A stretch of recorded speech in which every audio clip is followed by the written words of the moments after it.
Chinese President Xi Jinping kicked off a three-nation European tour this week, starting with America's longtime ally, France.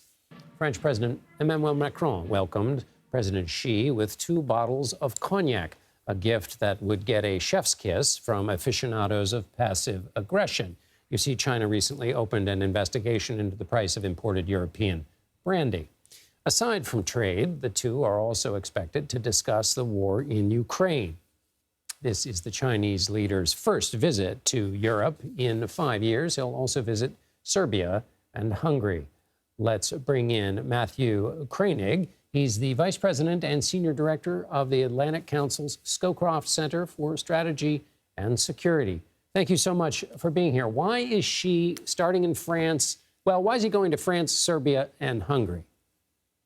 Well, thanks for having me on, John. And over the past few years, the United States and Europe have recognized China as the greatest threat to the rules-based international system, with human rights violations, military threats against its neighbors, cheating on the global economic system. And the United States, Europe, and other democracies in Asia have been working more closely against China, including talking about economic de-risking.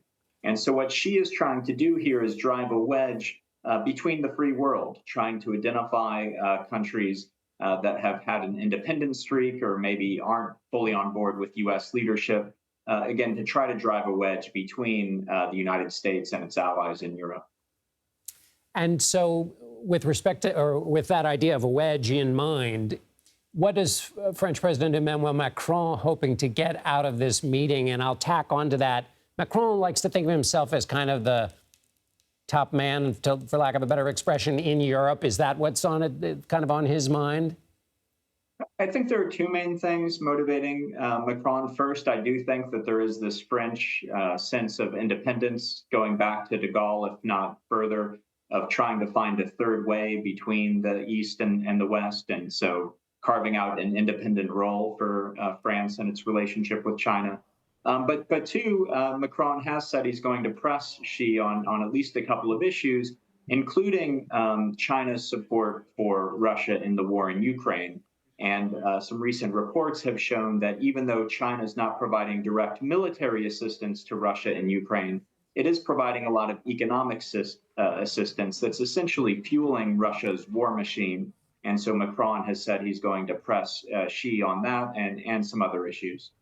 Do you think he'll have any luck? And I'll just add that, since this is my last question, does any luck in terms of what kind of leverage does he have over Xi? And also, how worried should they be in Europe about this nuclear drill that the Russians are engaged in? Well, the Europeans have a little bit of leverage because they are threatening to put in place tariffs on some Chinese exports to Europe, including Chinese electric vehicles.